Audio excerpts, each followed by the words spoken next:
আসসালামু আলাইকুম। গুরুত্বপূর্ণ একটি খবর। ব্রিটিশ হাই কমিশনারের সঙ্গে বিএনপির ৩ নেতার বৈঠক। দ্বাদশ জাতীয় সংসদ নির্বাচনের পরে কি আর বৈঠক হতে পারে, কি আর নির্দেশনা হতে পারে, সেটি ভাবছিলাম। তো নিশ্চয়ই ব্রিটিশ হাই কমিশনার বোঝার চেষ্টা করছেন রাজনৈতিক পরিস্থিতি, কেননা তারা বাংলাদেশের নির্বাচন নিয়ে তাদের মতামত দিয়েছে, মার্কিন যুক্তরাষ্ট্র দিয়েছে। এখন করণীয় কি? মানে তারা কি শুধু এই নির্বাচনটি মেনে নেবে, শুধু বলবে যে সুষ্ঠু অবাধ হয়নি, এইটুকুই?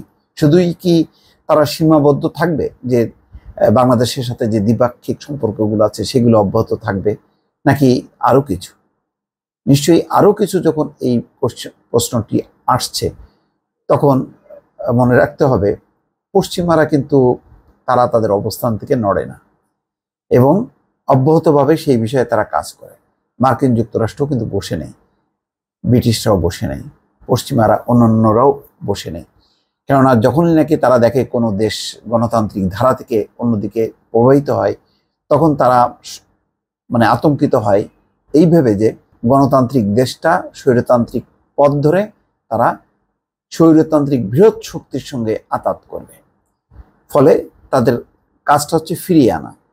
সেই ফিরিয়ে আনাটা কোন কৌশলে আনবে, বিরোধী রাজনৈতিক দলগুলো কি চিন্তা ভাবনা করছে, সেগুলি হয়তো বোঝার জন্যই এই বৈঠক। খবরে বলা হচ্ছে ঢাকায় নিযুক্ত ব্রিটিশ হাই কমিশনার সারা কুকের সঙ্গে বৈঠক করেছেন বিএনপির মহাসচিব মির্জা ফখরুল ইসলাম আলমগীর সহ দলের ৩ নেতা। বৃহস্পতিবার বেলা 11:30টায় তারা হাই কমিশনারের বাড়িধারার বাসায় যান। তারা প্রায় 1.5 ঘন্টা কথা বলেন। এ সময় হাই কমিশনের রাজনৈতিক শাখার 2 জন কর্মকর্তাও উপস্থিত ছিলেন। বিকেলে ব্রিটিশ হাই কমিশন এক্স হ্যান্ডেলে জানিয়েছে, বিএনপির রাজনৈতিক কৌশল বুঝতে British high commissioner Sarah Cooke দলটির নেতাদের সঙ্গে মিলিত হন। বৈঠকে বিএনপির মহাসচিব মির্জা ফখরুল ইসলাম ছাড়াও দলের স্থায়ী কমিটির সদস্য আমির খসরু মাহমুদ চৌধুরী, সাংগঠনিক সম্পাদক শামা ওবায়েদ অংশ নেয়। এখানে একটা বিষয় বোঝার কথা, বিরোধী দলকে, বিএনপিকে কিন্তু তারা বিরোধী দল হিসেবেই বোঝার চেষ্টা করছে, যেটি তারা জাতীয় পার্টির ক্ষেত্রে বোঝার চেষ্টা করে না। জাতীয় পার্টি যে সরকারের একটা বানানো বিরোধী দল, এটা তারা জানে এবং এটা মোটামুটি বিশ্বব্যাপী স্বীকৃত। এটা সম্ভবত জাতীয় পার্টির নেতারাও অস্বীকার করেন না। গত 7ই জানুয়ারির জাতীয় সংসদ নির্বাচনের পর ব্রিটিশ হাই কমিশনারের সঙ্গে এটি বিএনপির নেতাদের প্রথম বৈঠক। বিএনপি এই নির্বাচন বর্জন করে নির্দলীয় সরকারের অধীনে নির্বাচনের দাবিতে।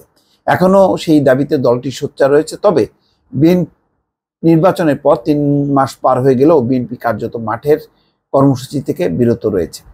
বৈঠকে উপস্থিত একটি সূত্র জানিয়েছে, ব্রিটিশ হাই কমিশনার বর্তমান রাজনৈতিক প্রেক্ষাপট সহ দেশের প্রকৃত চিত্র কি সে সম্পর্কে বিএনপি নেতাদের কাছে জানতে চেয়েছেন। এই প্রসঙ্গে বিএনপি কি চিন্তা করছে, ভবিষ্যতে দলের রাজনৈতিক কৌশল সম্পর্কে হাই কমিশনার ধারণা চেয়েছেন।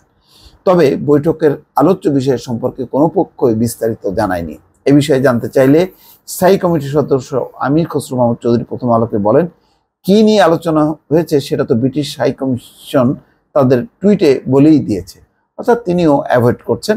আগেও তারা নির্বাচনের আগেও বলেনি, এখনো বলবে না। এটা কূটনীতিক শিষ্টাচার, এটা তারা রক্ষা করে চলেছে। তবে নিশ্চয়ই বাংলাদেশের রাজনৈতিক গতি প্রকৃতি দিকে যে গভীর মনোযোগ আছে পশ্চিমাদের, এটা পরিষ্কার। দর্শক ভালো থাকবেন। আল্লাহ হাফেজ।